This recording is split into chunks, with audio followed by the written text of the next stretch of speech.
Hi there. We're going to be working on the stem stitch today. It's a really pretty stitch and it's often used for, you guessed it, stems. It adds some really nice texture and it's really great for curved lines, even really tight curves. It can handle those really well. And the stitch line itself looks a little bit like a rope. You can see that. It's really pretty. So it's usually worked from left to right if you're right-handed, and right to left if you're left-handed. If you're working with a handheld hoop, you can rotate it as you go so that you can continue working in the same direction. So to begin a line of stem stitch, you'll come up at the beginning of your line of stitching.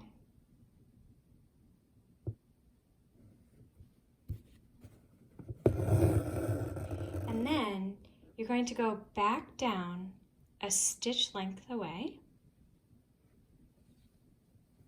And then, before this working thread goes all the way through the fabric, you're going to come back up halfway between the beginning and end of that stitch. So that's how we started. Now, what you'll do is go back in a stitch length away, and then, before the working thread goes all the way through, you're going to come up at the end of that last stitch. Now, if you're working from left to right, you'll want to keep the working thread below your needle. If you're working from right to left, you'll want to keep the working thread above your needle. And then you go stitch length away. I like to hold my thumb there to keep it from going all the way through. Then come back up. And then you can let go. Now you can also sew this stitch. So you'll go in a stitch length away and then come back out like that. And this stitch can actually end up being pretty quick once you get the hang of it. I really like doing this stitch on top of the fabric.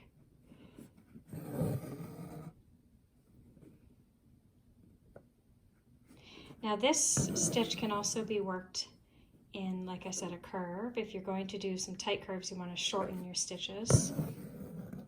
And you can also do a corner, which I've drawn here, and when I get there, I will show you how to do that. I personally like to come up a little bit above that previous stitch. I don't know if you can see it, but my needle is just the tiniest bit above that previous stitch. I like how that looks, but you should just play around with it and see what you like.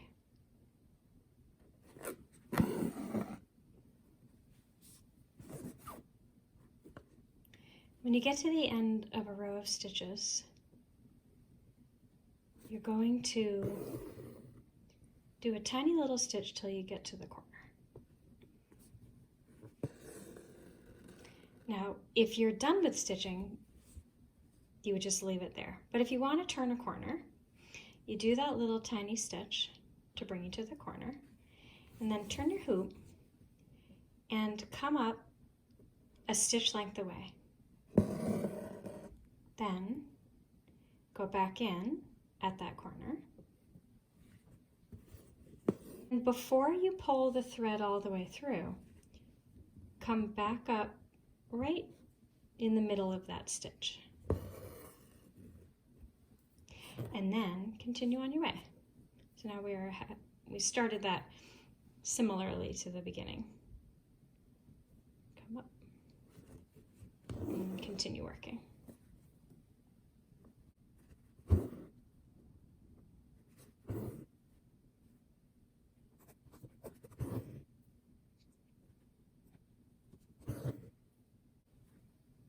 Here I am at the end of the line of stitches.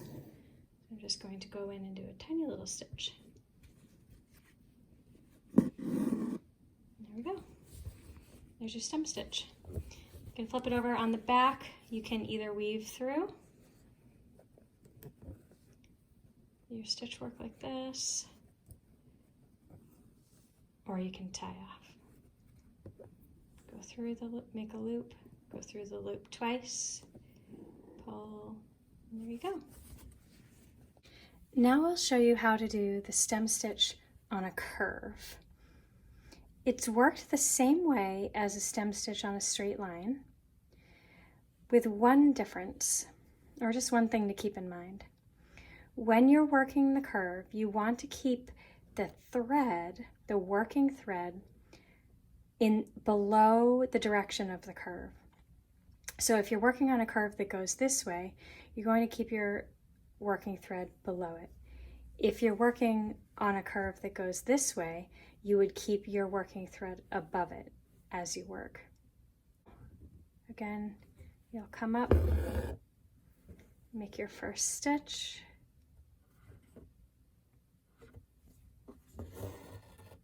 and then come up halfway. And now when I start to stitch, I'll keep my working thread below because my curve is going this way.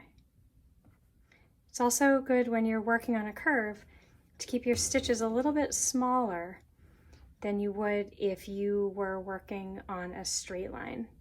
Now this curve that I have here is pretty gentle, so I can get away with a little bit of a longer stitch. If you were working with a really sharp turn, sharp corner, sharp curve, then you'll want to shorten those stitches up. Otherwise you'll get a really angular line. And then to end your line of stitching, you'll do your last stitch and then just make a tiny little stitch that comes to the end of the line.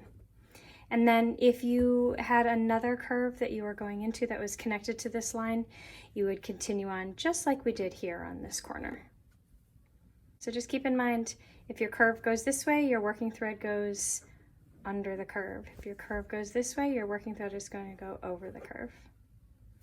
Happy stitching!